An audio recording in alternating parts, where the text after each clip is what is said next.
Jesse Schmitzer, Alex Ewers, and Tim Maseko as the presenters. Before we begin, I'd like to cover a few housekeeping items to ensure a smooth webinar experience for everyone. If you have any questions during the presentation, please use the questions panel on your screen. You can type your questions there and we'll address them during a Q&A session at the end. If you're experiencing any technical difficulties or any other issues, please feel free to use the chat panel to communicate with our team and we will do our best to assist you. A PDF copy of the presentation is available for your reference in the handouts section. Please note that this webinar is being recorded and the recording will be made available to all registered attendees after the session. All right, with that out of the way, let's get started. It's my pleasure to hand it over to Jesse. Jesse, the virtual floor is yours. Thank you, Kara. Hey, everybody. Good afternoon. Thank you for attending the State Fiscal Year 2025 5311 and 5339 program orientation. My name is Jesse Schmitzer. I'm the Public Transit Manager here in the Ohio Department of Transportation's Office of Transit. I'm joined today by Alex Ewers and Tim Maseko from our office as well. Today, we're going to be going over some program overviews. We're going to talk about what to expect for the State Fiscal Year 2025 in terms of contracts and invoicing. We'll go over some compliance considerations, some reporting, and we'll go through some vehicles and just certain things like that for you all to expect. So with that, we'll just take it away. So just a quick Office of Transit overview. So this is the table of organization for the entire Ohio Department of Transportation. Our mission is to provide a transportation system that is safe, accessible, well-maintained, and positioned for the future. The Office of Transit is located in the Planning Division, as you can see here with these other offices. So that's where we fall in the bigger scheme of things. So the Office of Transit, we're small but mighty, I like to say. Our administrator, Chuck Dyer, is here at the top. We have 3 different sections we use to administer our programs. We have the program management section, the section that I oversee. As you can see here, we have a couple vacancies, including the 5311, 5339 program coordinator. Hopefully we'll have that filled soon. We have our compliance section, which is our compliance and planning, which is overseen by Sarah Walton. You can see Tim Maseko is on here. Many of you have met Cody Riley and Joe Bean before. Crystal Brewer is a new employee in our office that hopefully you all will get to meet soon. And then we have our financial management section, which is overseen by Amy Chang. You can see Alex Ewers is now in that section, and many of you have probably worked with Debbie Green on your invoices in the past before.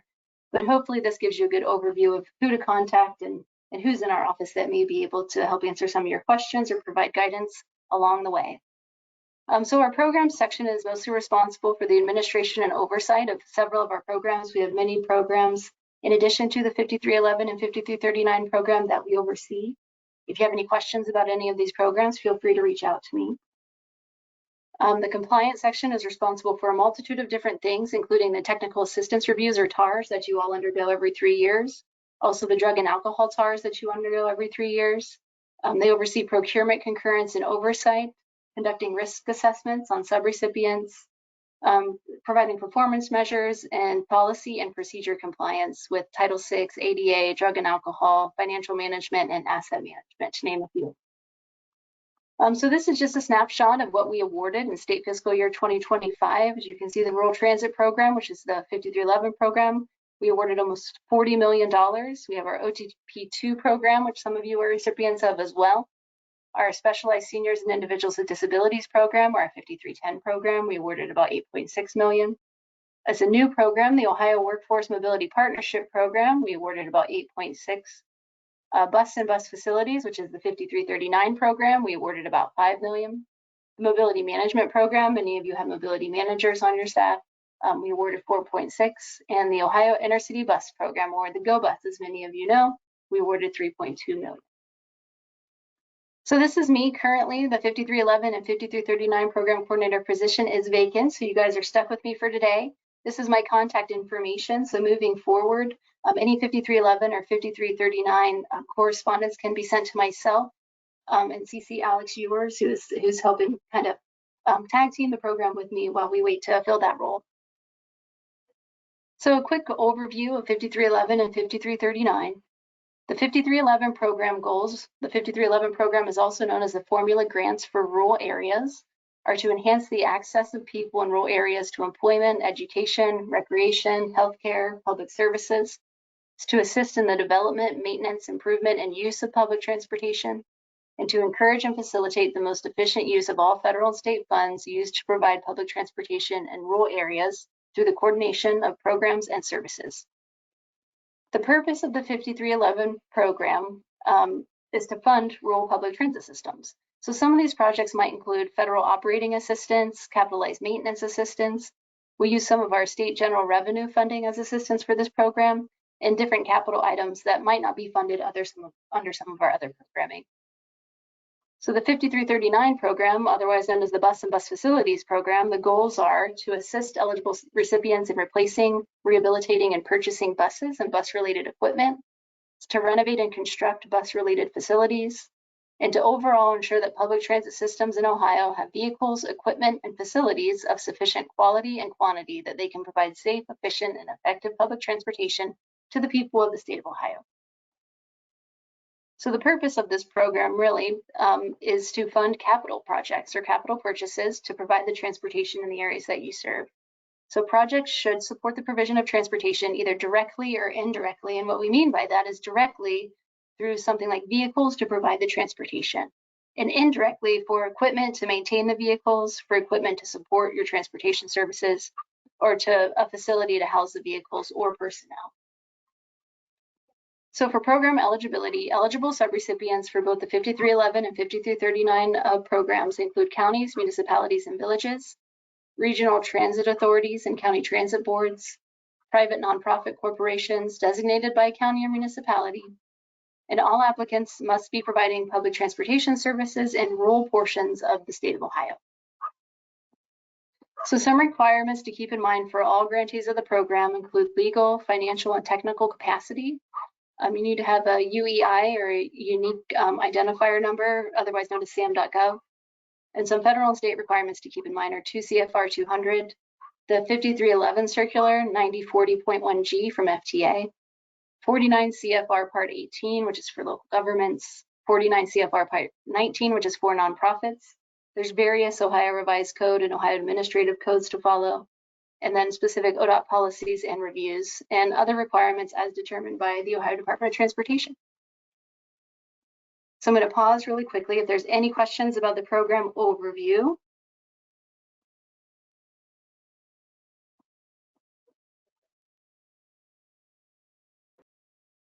We do not have any questions as of yet, Jesse.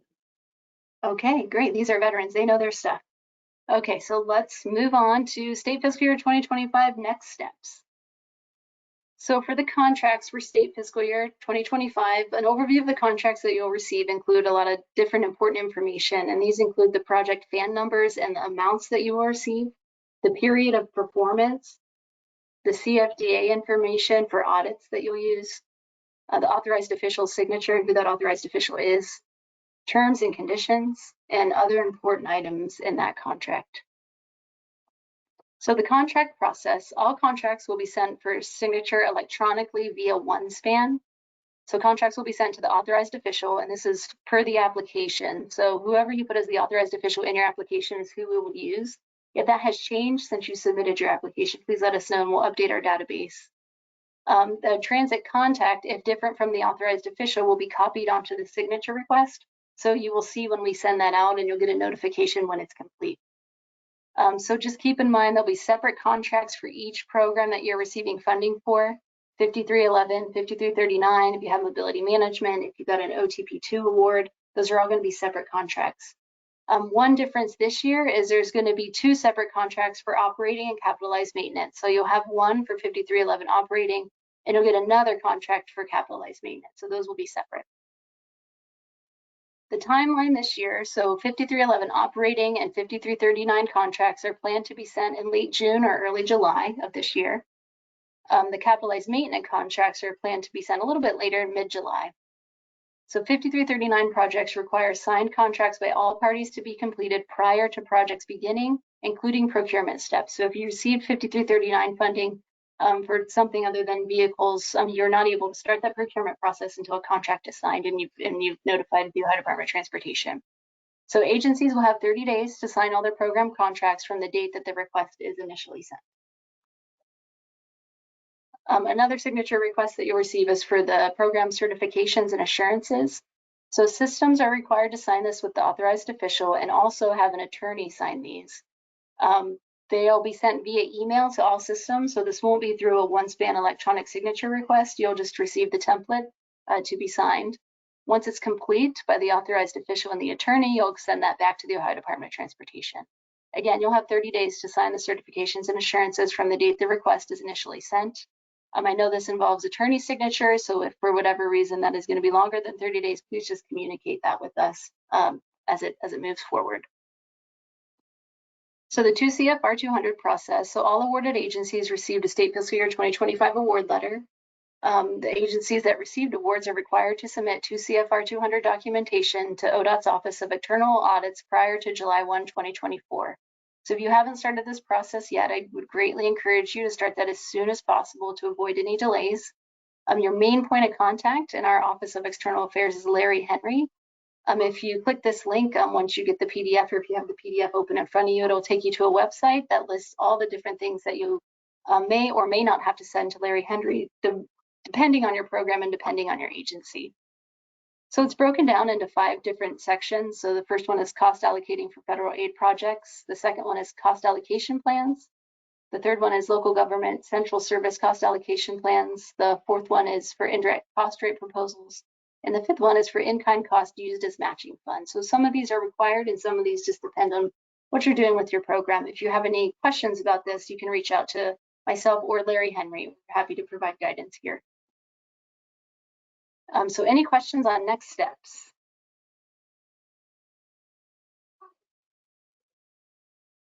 We don't have any questions yet, Jesse. Awesome. This is a solid group. Okay, so we're going to hop right into invoicing. This is the fun part. So invoicing templates. So invoicing templates will be in Excel format for state fiscal year 2025. You will receive the invoice templates during the Q1 of state fiscal year 2025. So operations and capitalized maintenance will be 2 separate invoices. When you get your invoices, you'll input your total budget amounts from the ODOT approved revised budgets, and then the quarterly invoice amounts for your submittal for reimbursement. So when you submit your invoices, you have to submit a few things. So the first one, you need to submit a signed PDF version of the invoice template that's filled out for the quarter. You'll need to also send an updated Excel version of that signed PDF version. You also need to submit a project cost report, which will vary depending on what kind of financial system that you're using that breaks down the different kinds of expenses that you're going to be claiming for reimbursement. And then some supporting documentation may be requested, including timesheets, certain receipts, procurement documentation, and some other supporting documentation as requested by the Ohio Department of Transportation. So once you have all that together, you're going to submit it to transit-non-vehicles@ohio.gov and CC the program coordinator onto that email. For the time being, that can just be me, that's fine, and then we'll update as we move into the new state fiscal year. So supporting documentation is required with quarterly invoices, and this includes the Transit Reserve Fund certification form, a charter certification if you've been approved to provide charter services, incidental use and sold maintenance certification, the project cost reports, and other supporting documentation as requested by ODOT's Office of Transit. So we're going to do a quick walkthrough of the invoicing for operating, what that looks like, and the capitalized maintenance invoicing walkthrough. So operating, the first half of it is going to be your expenses. So your expenses are broken down into different line items here. So the first one is going to be your labor. So under this is where you're going to put your operators' salaries and wages, operators' paid absences, fringe benefits, and any in-kind costs that you've been approved to claim here. Some of the supporting documentation for this, that's where the timesheets come in, potential pay stubs or breakdowns of fringe benefits. 50/20 is your services. You're going to have professional and technical services here. This is if you were funded to, for example, hire a consultant to do a transit development plan or something like that. For that, we would request probably your procurement documentation, the contract that you signed with that entity, and any invoicing that the vendor provided to you that you need. Temporary help is under here, contract maintenance services, custodial services, security services. any other services that may not fall into those line items, and then any in-kind costs that you've been approved to claim. 5030 is materials and supplies, so fuel and lubricants. Fuel and lubricants is on both the operating and capitalized maintenance invoice. For the operating fuel and lubricants, these are for revenue vehicles. So these are going to be new tires for revenue vehicles. Capitalized maintenance, the fuel and lubricants are for service vehicles. So we'll talk about that when we get to the capitalized maintenance invoice a little bit more. So the tires and tubes, again, for the tires and other materials and supplies, and then any in-kind costs that you were approved of to claim. So moving down the expenses list, next we have utilities. This is pretty straightforward. This can cover electricity, gas, water, telephone, heating oil, internet, consolidated utilities, and any in-kind costs here. For this one, we may request supporting documentation from the utility company, or if you're allocating costs, we're going to just check your cost allocation plan to make sure that it checks with what you're claiming. Next is for casualty and liability costs. This is for premiums for physical damage insurance, premiums for public liability, payouts for insured public liability, and so on, and then any in-kind costs that you were approved to claim here. The next is taxes, fuel taxes, property taxes, all other taxes, and in-kind costs. And then the next, purchase transportation services. If you have a third-party operator that operates part or all of your system, you would claim that here. Supporting documentation we're going to request for that is going to be, if we don't already have it, the contract between you and the third-party provider, procurement documentation for entering into the contract with that third-party provider.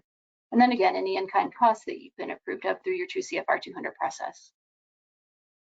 And then lastly, we have some miscellaneous expenses, so dues and subscriptions. For example, if you're a member of Opta and you pay that due, this is where you would claim that. Travel and meetings, this is if you were approved for any funding to attend any conferences or for any gas reimbursement for you attending meetings in your area.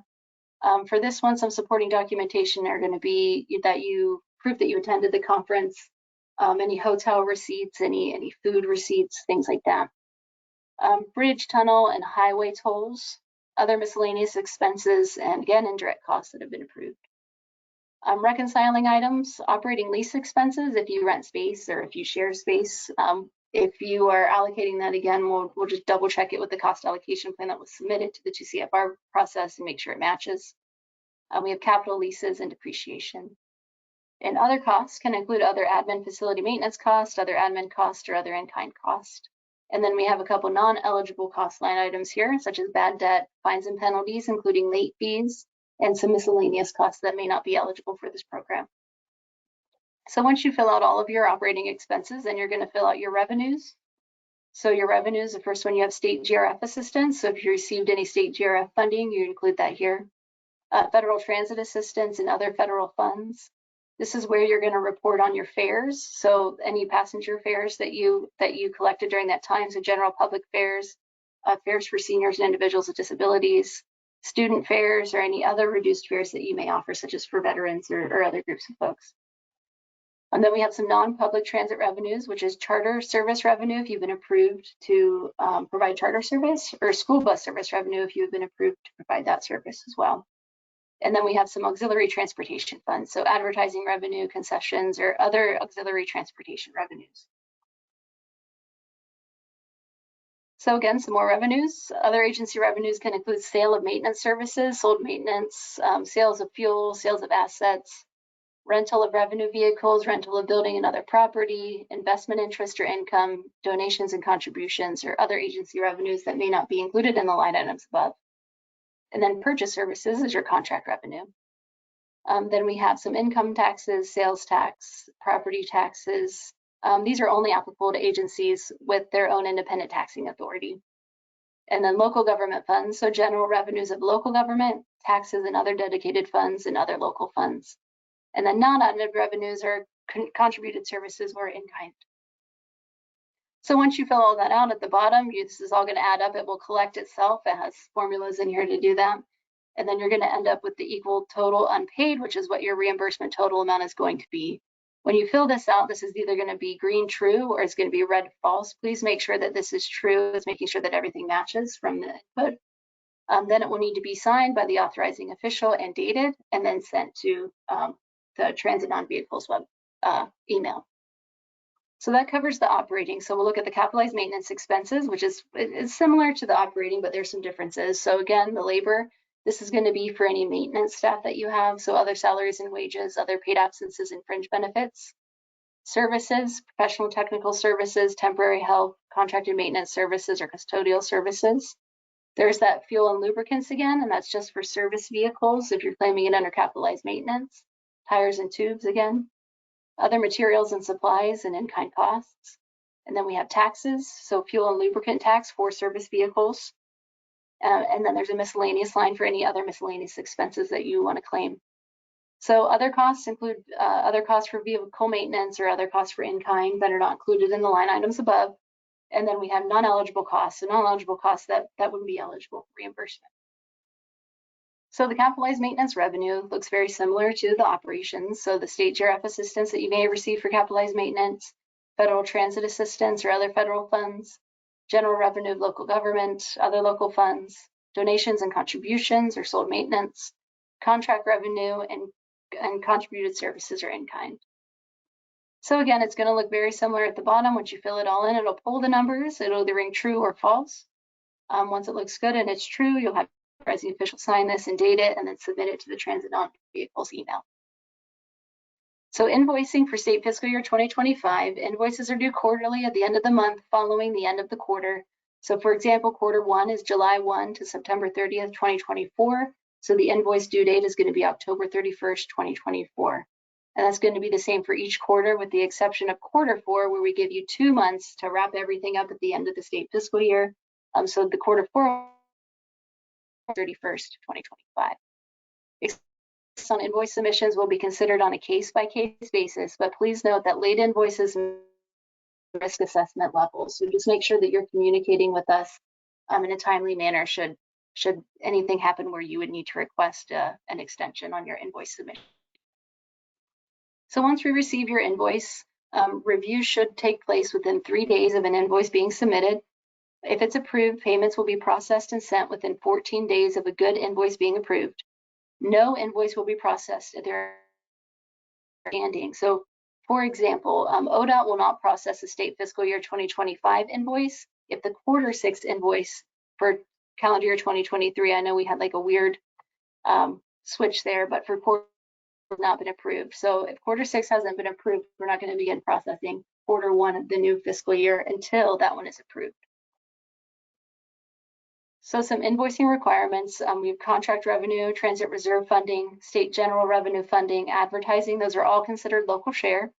Operating is a 50-50 match in terms of 50 federal and 50 local match minus fare box. And capitalized maintenance is 80-20 for that match. For invoicing eligibility, please refer to 2 CFR 200 for the allowable costs. This is going to be parts 200.420 through 200.475. This list of board, we just want to make sure that what you're charging is fair and reasonable and also necessary for your program to operate or for you to administer your program. So budgets and amendments. So invoicing budget revisions are contract amendments. So revisions are moving funds within the line items, but the overall budget remains the same. So you're not increasing or decreasing your budget. Revisions of this kind can be done within the invoice. You just need to make sure that ODOT is notified and or approved given by the Ohio Department of Transportation to move those line items. So just communicate what you want to move with us and make sure that you're getting approval to do that. A contract amendment is if we're increasing the overall budget by you requesting additional federal funds. Request to the Ohio Department of Transportation. ODOT approval is required for this, and it's only granted under special circumstances and assuming that we have the funding available. So moving on, invoicing state GRF and federal assistance ALI. So state GRF, if you receive state GRF funding, it's going to be paid in full to systems in quarter 1 of state fiscal year 2025. So I know last year it was broken up into 2 different payments, but this year you're going to get the full payment during quarter 1 of state fiscal year 2025. Federal assistance amount of reimbursement payment needs to be reported on the invoice operating assistance line item for that quarter. So are there any invoicing questions before we move on to the next? Okay, Jesse, so we had a few questions come in while you were speaking. So Okay. actually, a little more than a few. So first question is, what if we have legislation to have TRF, but we haven't actually started it yet and there are no funds in it? Would we just do the paperwork as if it didn't exist? No, I would say if you have a transit reserve fund already set up and approved by ODOT to get set up, but there's no funding in it, you still submit a transit reserve fund certification, but you would just submit that there's zero in there so that it does exist, but currently there's zero funding in there. Wonderful. Okay. And let's see here, next question. Can procurement documentation for cleaning services, for example, be sent only once per year versus each quarter? That's a great question. That would depend on the total amount that you're spending, and if you're under a larger contract for that. So I need to know some more specifics. So whoever that is, if you want to shoot me an email with that, I can definitely answer your question a lot better for when you need to submit those. Wonderful. And quarter one is the requirement to submit supporting documents such as timesheets new with quarterly report. So the supporting documentation is I think it's relatively new. I think we've always kind of requested supporting documentation. We're just amping it up a lot more just to make sure that we're doing our due diligence and making sure that what it's being spent on is eligible and that you're keeping documentation of those expenses appropriately. So I think it's relatively new, but I think we have been requesting it from folks for some time now. Okay, thank you. And let's see here. Is E&D going to be listed under state or separate for revenue? So for the E&D, I'm going to let Alex take this one. Alex. Am I off mute? You are. Perfect. I just want to make sure before I start speaking to everyone. So for the E&D, I need a little more clarification here, but let me do my best here to start. So for the E&D fares, if you are still choosing to offer E&D fares, that would be separated out from your regular full price fares the same way on the separate line item there on the invoice there in the revenue section. For, as mentioned previously, there is not separate E&D GRF funds for state fiscal year 2025 now. Those funds that would have been awarded for the E&D program, plus a little bit additional there, has been rolled into the overall state GRF award there that are being made for match assistance there for the 5311 program. As such, it is included in the awards that were initially made here earlier this year and that you're already aware of, and that those will all be included there and that line 4410 state GRF assistance there. So there's not, a separate assistance for any, GRF for any, E&D assistance line because that's all been incorporated into the already awarded GRF there. E&D fares are still going to be separated out from general public fares. I hope that provides clarification. If not, please feel free to speak up on that. Great, thank you so much, Alex. Okay, next question. Is there a threshold to the amount for the budget revision? In between line items, it varies. I think anything more than 10%, we're really going to want to look at closely. We still would like you to notify us if it's less than 10% and still get our approval for what you're moving it to. But if it's over 10%, we definitely need to do an official approval of that.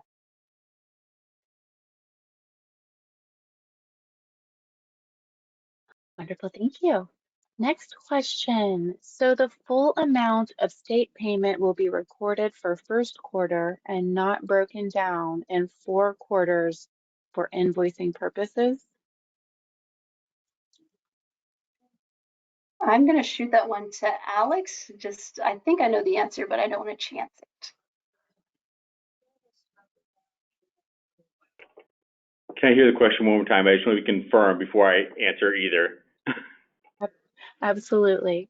Is the full amount of state payment, will it be recorded for for first quarter and not broken down in 4 quarters for invoicing purposes? It should be accrued across the 4 quarters. So whatever your total GF assistance amount that you are paid, you will get it all during first quarter there, but you should only show 1/4 of that on each of the 4 invoices. Wonderful, thank you. Okay, let's see here. Do we split the state piece up into quarters for reporting on the invoice? Yes, yeah, based on Alex's answer, it would be split between the 4 quarters, the total amount. Okay. I think a lot of those questions came in about the same time with something that you were discussing. Let's see here. Are there annual loan payments for the transit faculty valid expenses? I guess I need a little more clarification on annual loan payments. Okay. If whoever asked that question just provide in the chat a little breakdown of exactly what you mean by that, we can try to answer your question. Okay. How do you handle a purchased operations and maintenance contractor? If it's purchased operations, as in a third-party operator that's providing service, then you would have to claim that in the operating expenses. It would be in the purchase transportation services right here is where you would claim that.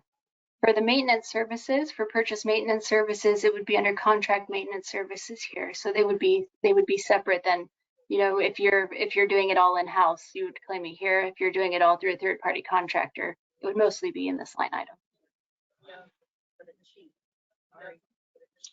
Wonderful, thank you.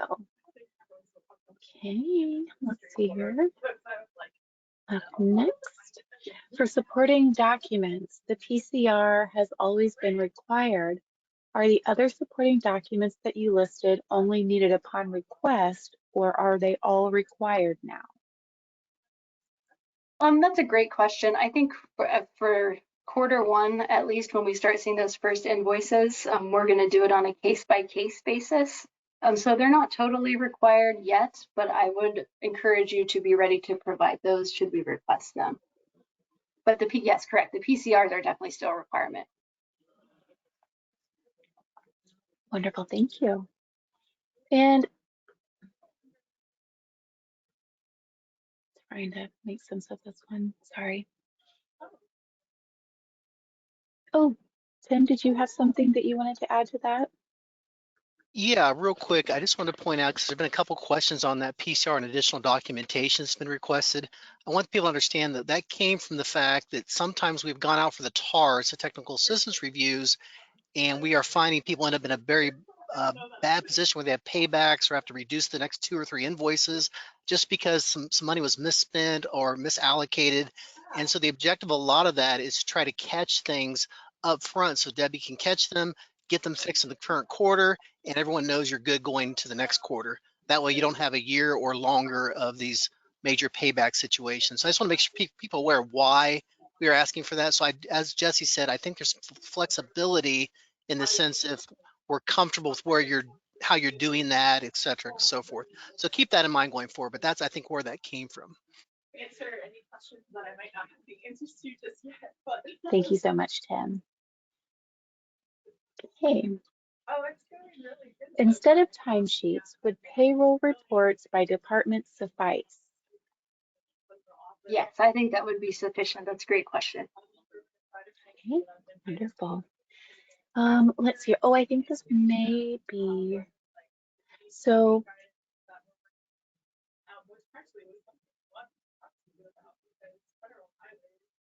Okay.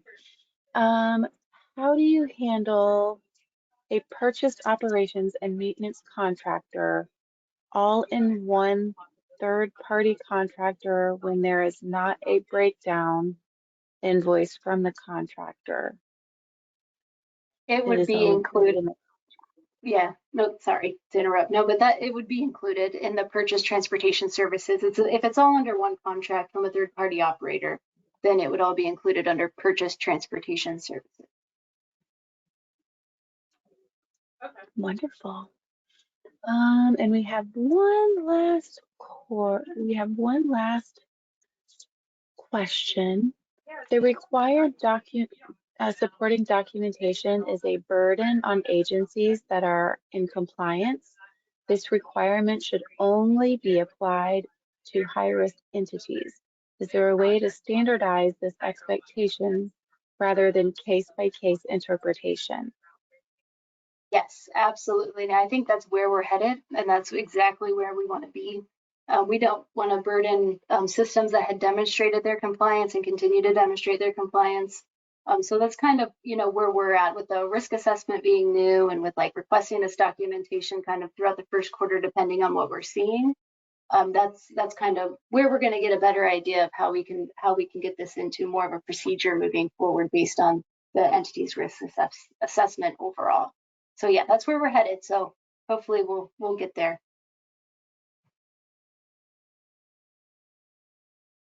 Wonderful. Okay, one last question. Can maintenance expenses be broken out if it is broken out within the contract, but not the invoice from the third-party contractor? I think that you would still include that as a single contract. You wouldn't have to break it out into the operations of the third-party contractor and the maintenance of the third-party contractor, because they're both just third-party contracting. So I think even if it's broken out or it's not, you'd still just submit that on your invoice as the purchase transportation services. You wouldn't have to break it out. Hopefully that answers your question. If it doesn't, please feel free to shoot me an email too. Wonderful, Jesse. Thank you. That was our last question. Okay, so we'll keep rolling on here. Straight from invoices to vehicle projects. So vehicle projects. So the ordering process for vehicle projects is much the same for those of you who have done it before. So ODOT will send you a vehicle cost worksheet. The system will complete the vehicle cost worksheet and get the necessary signatures. So both the agency and the vendor signatures are needed on that vehicle cost worksheet once it's complete. You can only do one vehicle per vehicle cost worksheet. So once you have that complete and signed, you're going to send that to the Ohio Department of Transportation. We will then invoice you for the local share amounts on that vehicle cost worksheet. You'll send us the local check for that share. And then we will generate a purchase order and send it to the vendor. So the vehicle isn't officially on order until we get that purchase order to the vendor. So it's very imperative that once you get your vehicle cost worksheet, that it's filled out and submitted to us as soon as possible, so that we can get this process done and get you your purchase order and get you in line for a vehicle. The ordering plan timeline for state fiscal year 2025. So vehicle cost worksheets will be sent during August or September, state fiscal year 2025. Vehicle cost worksheets will only be sent to a system once we receive a signed 5339 contract and the completed certifications and assurances. So again, just make sure you're signing that contract when you see it come through, or getting your authorized official to, and then also getting those certs and assurances back to us with the authorized official signature and the attorney signature. So systems will get the vehicle cost worksheet signed and returned to ODOT expectedly in October, November, but I know many of you are really good about getting it back right away because you need those vehicles. So it could be sooner than that. Systems will submit the local share payments within 30 days of receiving the local share invoice from ODOT. So again, the sooner you get that to us, the sooner we can get you in line and get that purchase order. So the idea is that all vehicles will be placed on order by the end of February. And I think we're probably going to do it a lot earlier than that. So make sure you get those vehicle cost worksheets into us and those local share payments into us, so that we can get your vehicles on order. So the sooner we can do that, the better for you guys. So this is just our expectation, is by the end of February, but I think we'll probably, hopefully, have them all ordered way before then. So delivery timelines, I know this has been a ebb and flow since COVID. So vehicle delivery timelines cannot be guaranteed. So timelines for vehicle deliveries are improving, but they're not quite back to those pre-COVID timeframes. So longer than normal delivery timelines may be the case for most vehicles. Keep in mind that adding customized options to those vehicles may increase the delivery times. So I know we've talked to the vendors a little bit recently, and some of them do have some just right off the market vehicles ready that same day if there's no customization to them. So if you really need a vehicle, I would encourage you to call the vendors and see what they may have right off the market without any customization. But again, feel free to add whatever you need to operate your service in an efficient way, whether that be customized or not, but just something to keep in mind. So some complications are potential price increases for vehicles. Some vehicles that have already been ordered may see some price increases. If that occurs, ODOT will get with you on the process moving forward, and it may require some additional local funding. We try our best to provide some state funding if we can on that, if we have it. But we'll work with you if that happens to any of your vehicle projects that you were awarded. There's also potential vehicle order cancellations, which have happened in the past. Some vehicle orders may be canceled by the vendors due to not being able to be produced. If that occurs, again, ODOT will work with you to order new vehicles and get you back in line.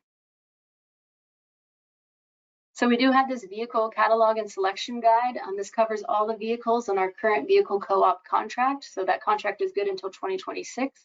This is the link directly to that catalog and selection guide. It lists out all the different vehicles on that co-op contract, all their specs and all those things like that. So it's a great resource for you as you look through what your vehicle needs are in state fiscal year 2025, and also when you start thinking about your state fiscal year 2026 application as well. So when your vehicle gets delivered, you have to fill out a vehicle delivery inspection form. This is what it looks like on the right here. The vendor should provide this to you when the vehicle is delivered. There's a section at the top that the vendor needs to fill out when they give it to you. And then you as a subrecipient need to fill this out when the vehicle is delivered. So make sure that the dates match the date that it was delivered, because you're supposed to be inspecting the vehicle on the day that it's delivered to you. And just make sure that you're checking either down here. These are all the things that you're checking here, every single one. So first aid kit, roadside triangle present, just all the little things you want to make sure that you get and that you're supposed to be getting with your vehicle. You can either verify the applicable items listed above and accept the delivery of the vehicle as is. You can accept delivery of the vehicle, but there's missing items, defects, or additional information that the vendor will be addressing later. Or you're denying the delivery of the vehicle due to missing items, information, or defects. And then you're going to want to sign and date that form. So you'll see this on the day that the vehicle is delivered. If a vehicle is delivered and this is not presented to you, please let us know. And we'll guide you through that process, but this should be given to you on the day that the vehicle is delivered. So there's some disposition guidelines. They're not necessarily new or different from last year, but just a recap of why these were changed. So vehicle ordering has complications, and vehicles are taking longer to be delivered. Additionally, funding to replace vehicles is limited, so that further is constrained by rapidly rising prices for vehicles, and that limits the number of projects that we can award with the funding that we have. So as such, vehicles needed to be kept longer before being disposed of. So the disposition guidelines have been increased a little bit here. So we'll take a look at those guidelines. So for MMVs, CVs, SMVs, and MV1s, the disposition guidelines are 5 years and 130,000 miles, or 165,000 miles, regardless of the years. For AVs and LTNs, the disposition guidelines are 6 years and 150,000 miles, or 200,000 miles, regardless of the years. And for LTVs, fiber over steel glass, LTVs honeycomb or LTLs, it's 7 years and 180,000 miles, or 230,000 miles, regardless of years.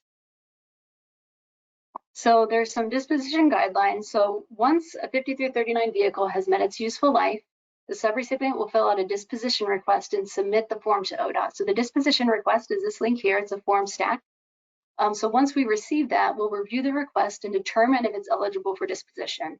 If it's approved, ODOT will send a release of lien letter and the title to the subrecipient.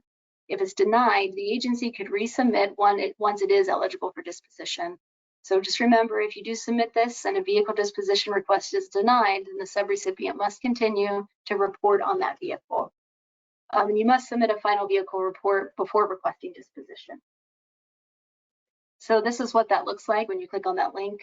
You have the reason for disposition. It can be age and mileage, high maintenance cost, or the vehicle is totaled in an accident. You need to indicate your plans for the vehicle upon disposition. So if the vehicle is going to be sold, if the vehicle will remain in the fleet, or if there's another plan that you have for that vehicle. You need to indicate the funding program, the ODOT project number, the VIN number, the type of vehicle, vehicle year, vehicle make and model, the date it was placed in service and the date it was removed, and the current mileage. So once you submit this, then we will take it from there. So any vehicle question before we move on to the next? Thank you, Jesse. We have two questions here. Should we be receiving the vehicle cost worksheets for 2024 OTP2 awarded vehicles before our state fiscal year 2025 5339 vehicles? That's a great question. Yes, you should. Currently, we're working on a major, on our end, a big super capital grant that includes all these different projects in it, included into one. We're wrapping that up now. So once we have that approved by FTA, we'll have the go ahead to get the contracts and the vehicle cost worksheets out for state fiscal year 2024 OTP2 vehicles. Wonderful, thank you. And last one, is this what should be done to purchase vehicles from the awards from the 2024 Workforce Mobility Partnership Program? Yeah, so for state, their system, yeah, they're new to rural. Yeah, sure. So if you're a rural system and you got a state fiscal year 2024 Ohio Workforce Mobility Partnership Program award for a vehicle, that is also lumped into that big super capital grant we're wrapping up right now. So once we have that approved, then you're going to get a contract from us for that. And then, yes, it will be the same. We'll send you a vehicle cost worksheet that you'll fill out. We'll do the local share, and then we'll put the purchase order in. So it will follow the same guideline. But you should be receiving the contract for that in the next month or so. Wonderful. Thank you so much, Jesse. That was the last question. Okay, we'll keep trucking on. So after vehicles, we have a couple miscellaneous items here. So the transit reserve funds, I know that we just sent out a couple weeks ago an updated transit reserve fund guidance document. We're putting that on our website. If you haven't received that yet, please shoot me an email and we will send it to you. So transit reserve funds requires ODOT authorization before each use. The balance carries over from year to year. The limit we just increased to 50% of the total system annual budget. So the transit reserve fund is going to be any kind of revenue that you have that you're putting into this fund. So it can be 50% of the total system annual budget. Contract revenue added to reserve fund should not be reported on the invoice. It can be used as match for the operating capitalized maintenance invoice. It can be used to cover costs for items not eligible for the operating invoice, but items must still be program eligible. So again, we have that updated guidance for state fiscal year 2025 on transit reserve funds. One note I want to make about transit reserve funds is that in order to use transit reserve funds for any kind of project or local match or anything that you're thinking, you need to have pre-approval from the Ohio Department of Transportation in a written correspondence, meaning you need to email us and then we will send you an email that you will keep on file. So it's the responsibility of the subrecipient to keep that correspondence on file. So when you go to invoice and there's transit reserve funding on there and we request the approval, you'll have it ready to go. So please make sure you submit these requests only via email. The only two people in the Office of Transit that are authorized to approve transit reserve funding currently are myself and Alex Ewers. So please reach out to either one of us. But make sure that you're keeping track of that correspondence through some type of email or some type of written correspondence that we have approved your use of transit reserve funding. If you don't have a transit reserve fund, the guidance will also help you set that up step by step if you're interested in doing that. We highly recommend systems to develop a transit reserve fund. And document retention. So documents must be retained after the project is complete. Documents should be retained until ODOT grants permission to be disposed of. Document retention timelines are tied to federal grants, and so that's going to extend beyond the time for that specific year's project. So even though, for example, this one is for state fiscal year 2025, technically the grant that it's on our end could stay open for multiple years. So when we close that grant after, say, for example, the one that it's on now is going to stay open until 2027. When we close that, you still have to retain that documentation anywhere between 3 to 5 years after the grant is closed. So please just make sure you're retaining all the documents from your program, even after the program year has ended. And we'll keep you posted as we close grants and send out letters when the grants close so that you know dates and years when you'll be able to dispose of any kind of documentation that you may be retaining. Okay, so before we jump in compliance, were there any questions on transit reserve funds or document retention? Okay, Jesse, we have one question. Okay. They are saying that we include transit reserve as part of the ODOT applications when we certify its use and ODOT gives the award. Isn't that approval? Yeah, that would be technically approval as long as it's in there, and then we'll work with you through that if you include it in your application, correct? So if you plan on using transit reserve fund in your application and you have placed it in your application and it's been approved by us, then that would count as approval. If you're using transit reserve funds during the middle of the program year on miscellaneous items, that's when you need to get that written correspondence from. Wonderful. And last question, what happens if we go over the 50% threshold? If you go over the 50% threshold, then you'll need to spend some transit reserve funding. So you need to spend it down to make sure it's below that 50%. If you have an instance where you have a major capital project coming up, so for example, if you have a facility that you're going to build soon, you're already been awarded that and it's a very large project that's going to require a lot of local match funding, you can submit a request to us to say that you'd like concurrence to go over the 50% threshold, and that whatever you go over that 50% threshold is going to be used on that major capital project. So it's going to be set to the side just for that project specifically. That's the only way that we will consider going over that 50% or allowing that. But if you go over it just normally and you don't have any major projects coming up that are going to require that local match, then you'll need to spend it down to make sure that it's below that 50%.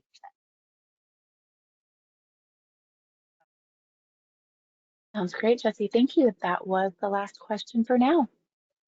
Okay, so with that, I'm going to hand it over to Tim Aseko, who's going to go over some compliance considerations. Okay, thanks, Jesse.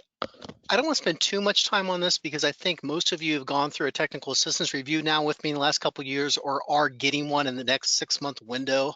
So by the end of this year, I believe every current 5311 will have had one of these technical assistance reviews where we've gone over all of these things. However, there may be a few new people on here, so do want to touch base with you in case you're coming into the ODOT umbrella of compliance. And so here on the page is basically listing some of the most important documents that we do require you to provide us. That includes your financial policies, procurement, Title VI, drug and alcohol, ADA, bloodborne pathogen, your driver training and hire policy, vehicle maintenance plans, your brochure, and a vehicle insurance certificate showing you actually have coverage of your vehicles. And then if applicable, you might have a facility maintenance plan, incidental use letter, flood insurance certificate if you're located in a floodplain, an EEO plan, and even a paratransit plan.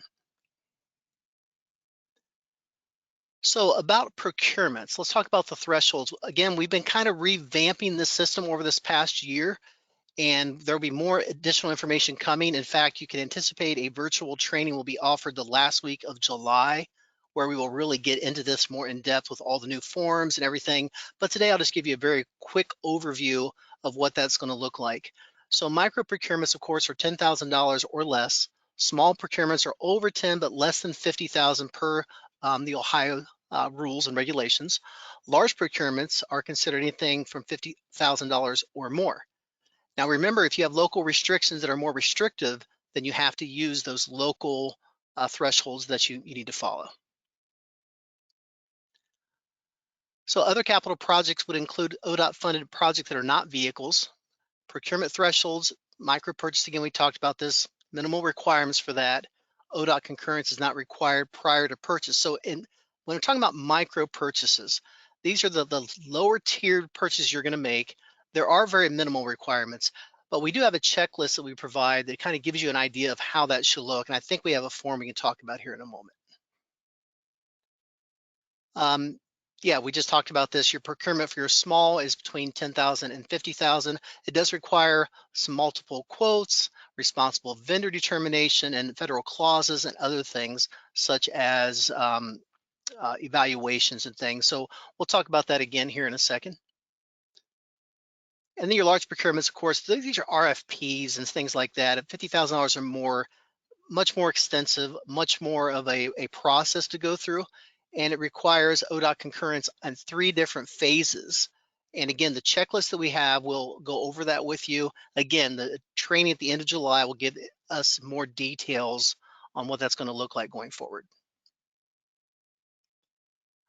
So we have created a series of forms to coincide with these procurement requirements. So again, this is meant to make it easier for you and easier for us in our office to review your procurement documents, and it kind of streamlines everything into a easy process. No matter who's procuring what, I have an opportunity to review it in a more quick manner for you to get your answers back or your approval process done.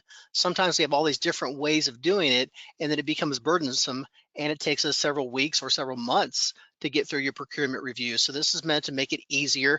And we did copy off of some other states, some of the things they did that they've had success with. And I think it'll be really beneficial to us as we go forward. But your small and large procurements do require document submission for ODOT review prior to any reimbursement.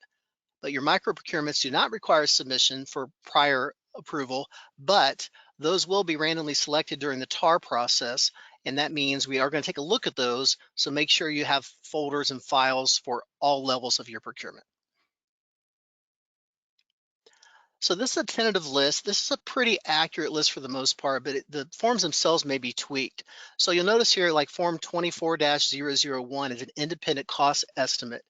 You can have an equivalent form that's similar to this, but we tried to provide some forms that are really, like I said, uniformed in a way that makes it easier for you and for us to review them in a more timely manner. But all the forms here might or might not apply to the different levels of procurement you're doing, but this gives you an idea of what it's going to look like. And again, we'll talk more about these forms in the July training. So these are the checklists, and I will start this off by saying the small checklist you see has been already amended. So these are not your final versions. Please understand these were just examples of what these checklists should sort of look like. Your micro is just a very simple one. The big thing in the micro is just that fair and reasonable price documentation. The FTA and state wants you to make sure you are paying a fair and reasonable price. So how you document is really not something we're going to get into the weeds on, but what we got to see is that you are determining that it's a fair and reasonable price. So how you do that, it can be using this form, or do a simple stamp or a sticker or something you put on there and you handwrite it on, whatever you need to do, but make sure you have some way of tracking that. They do want to see a copy of the vendor invoice and or delivery receipt if you happen to get one of those with a capital item.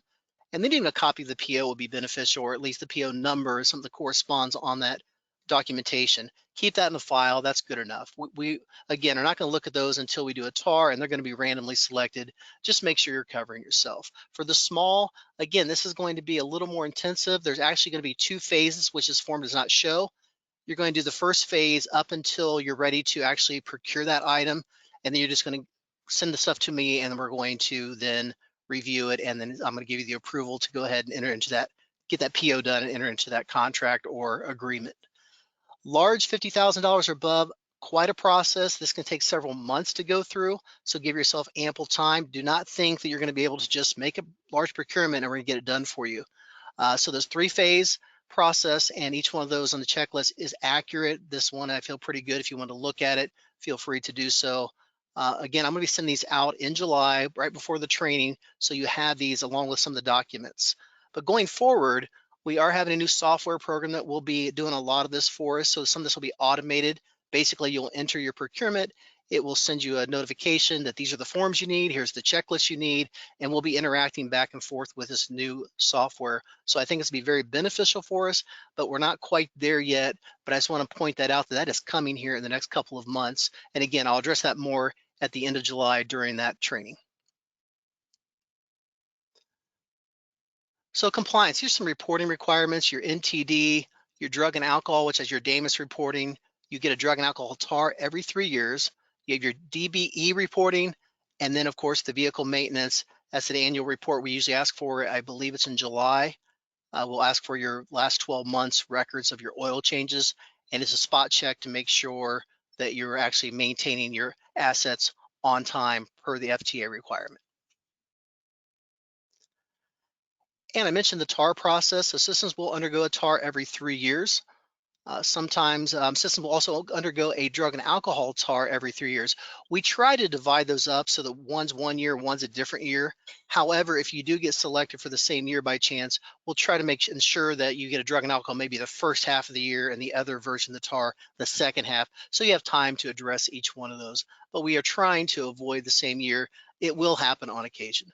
Both reviews do consist of desk reviews of documents, virtual meetings, and on-site visits, although we are trying for 2025 to get out more on-site and do most of the TAR review with you live versus so much virtual. And the drug and alcohol TAR may also include a site visit to your testing facility. So compliance risk assessment, these are some of the considerations. This is still getting tweaked, but late reporting or not procuring things correctly, inaccurate reporting, not really the number of TAR and drug and alcohol findings per se, but the severity of those. So again, this is kind of a work in progress. This year, what we're going to do is we're going to make sure that we send out what we believe is the risk assessment to you, so you can have an opportunity to say, hey, I agree with this. Yes, we were late on this. No, I disagree. I got an extension on this and you marked me late. But give you an opportunity to feedback what your opinion is on if you were a high risk or a medium risk or a low risk, why you think that is appropriate or not appropriate, and then we'll make a decision based on those conversations. So make sure you understand the risk assessment may play into some of the funding considerations going forward, but we are going to make sure you have an opportunity to meet with us and object to a finding or a score if there's a valid reason to do so. We're happy to have that conversation because, again, maybe our records were recorded incorrectly because we did give you an extension and we didn't mark it or something along those lines. So final procurement comments. I already talked about this. Do not require ODOT submission for micro. Small procurements, make sure you understand missing steps or failing to complete forms will either delay or cause a denial of reimbursement. That's an important note. Make sure you follow the checklist, you take your time, you do it right, because I don't want to be the one to have to tell Debbie she can't reimburse you for a procurement because you didn't follow things correctly. Large procurements, again, three-phase process. Make sure you interact with me at each stage of that process. Federal and state funding will now follow the same process. This is really important to note. This wasn't always done in the past. The only major difference will be what clauses you need to attach. So if you have OTP2 money, which is state funding, you still have to follow the same checklist processes, but obviously you wouldn't need those federal clauses. So it's one less step in there. Otherwise, you still need to do the exact same things because we are finding that there's a lot of state of Ohio requirements, and we got to make sure we're following those as well. And just making this uniform is going to make it easier for all of us. And so that is the ODOT Office of Transit stance. Federal and state funding will follow the same procurement process going forward. Vehicle maintenance checks. ODOT will do a vehicle maintenance checks records annually, which July, as I mentioned. So you want to make sure you're meeting that 80% on-time threshold, and failure to meet that will result in additional corrective action requirements, additional monitoring, and could negatively affect future vehicle funding requests. So understand that you need to be monitoring your vehicles and staying on time. And if you have any questions, please reach out to me on that. And any compliance questions? Thank you, Tim. We do have a couple here. First question, would buying a vehicle with transit reserve funds require the procurement process checklist or just concurrence? Well, that's a loaded question because it depends on how you're purchasing that. If you're, so we need to talk about that individually, but in general, that's why we vet out the vehicles ahead of time for you on our behalf that you purchase through us. If you want to use a local dollars, then there are still certain things that we're going to have to talk about. Is it all local dollars? Is it still federal dollars? And so I would rather approach that on a case-by-case basis, but feel free to email me and I get with Jesse and Sarah and we have that conversation to make sure I inform you correctly. Wonderful, thank you.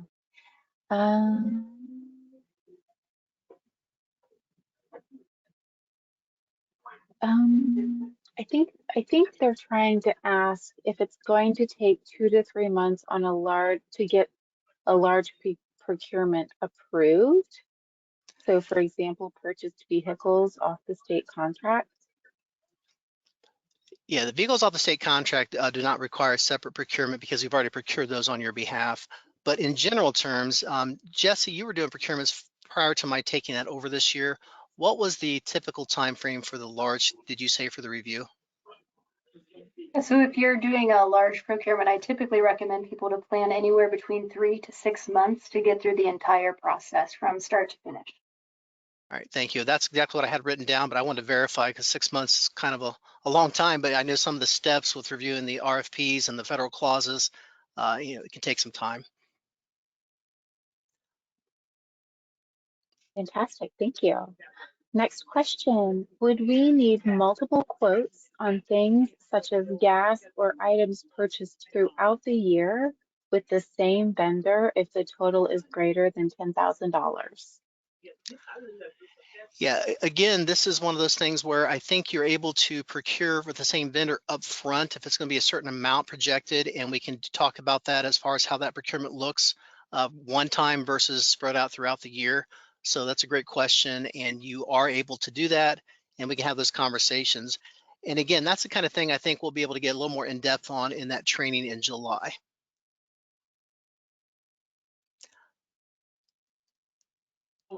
Fantastic. Okay, next question. Will financial summary reports and statistical data that used to be in Black Cat be due at the end of the fourth quarter? That is a question out of my element. Jesse, do you know the answer to that one?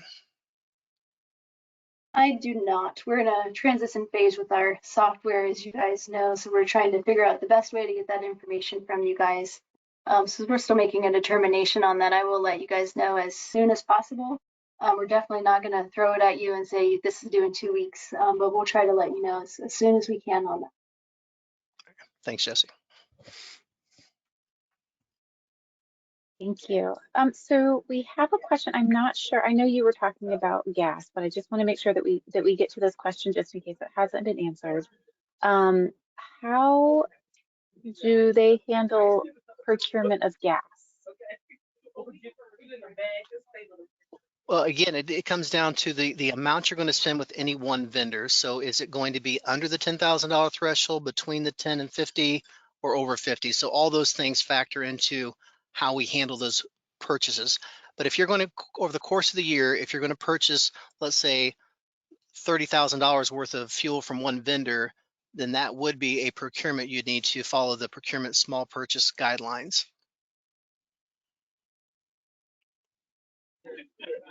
Wonderful. Next question. Do we need to fill out a procurement form for every micro purchase? Example, pens, paper clips, etc. Yeah, that's a great question. That always comes up, and I don't believe you do.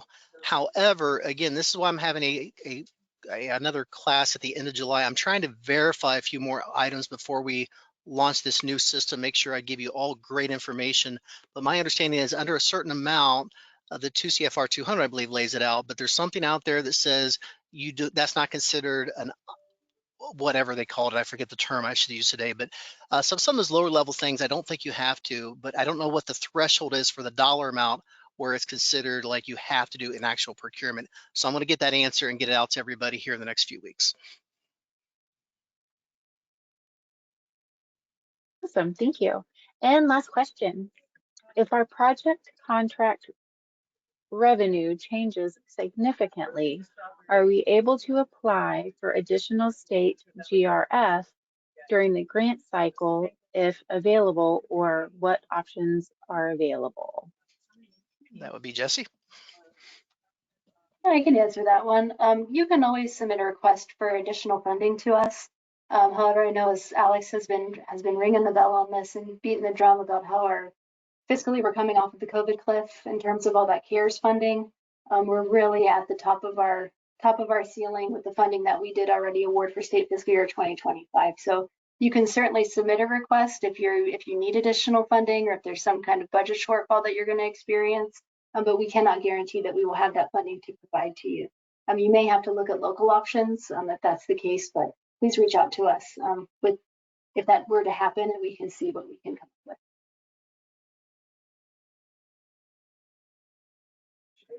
Thank you, Jesse. And if the county engineer procures fuel for the county, do we need to go through the 3-phase procurement process? Oh, that's a great one. I've never thought about that process. I guess it would probably depend on how they procured it and what documentation they went through. Did they follow the same requirements from the federal, because you're using federal dollars to purchase that? So that's a great question. Please email me that one so I don't forget, and I can follow up to make sure I give you the correct information. Wonderful. And I'm not sure exactly how to word this. So if someone spends a great deal of money on gas, how long will it take to get that approved? Well, again, if you're going to spend a significant over $50,000, then that's a situation where we may have to go out with the RFP and all those things. So one of the reasons I'm streamlining these forms is I'm trying my best to make this a faster process for us. But as Jesse said, it's probably going to take several months to enter into a new contract once the RFP is out and you follow those federal rules and regulations. There's really no way to shortcut that, unfortunately. Okay, thank you, Tim. That was all of our questions for now. Okay, I would like one more thing about procurement, since there's a lot of questions. Again, anticipate the training to be, like I said, the last week of July. Probably, I'm guessing Wednesday, July 24th in the morning is kind of like looks free on my calendar. That's probably going to be the date I try to launch that. If you can't be there, maybe someone from your office can, just to catch some of these little idiosyncrasies, and I get you some more answers. The other thing is there's going to be a small procurement toolkit and a large procurement toolkit that I'm going to put out prior to that meeting.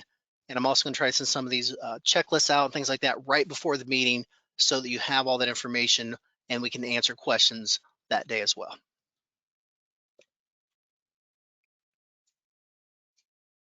Thank you, Tim. So that's the end of our State Fiscal Year 2025 orientation for 5311 and 5339. I just want to open up the floor here if there's any general Q&A questions about programs or what to expect in State Fiscal Year 2025.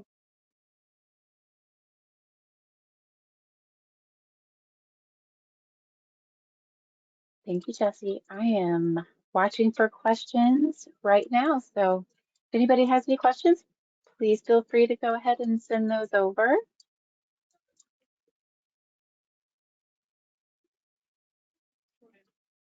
And maybe you already got them all answered. Okay, great. Well, again, if anyone thinks of any questions after this, please feel free to email any one of us. The recording will be sent out within the next couple of days, so you'll have that to keep on file if you need to watch it again.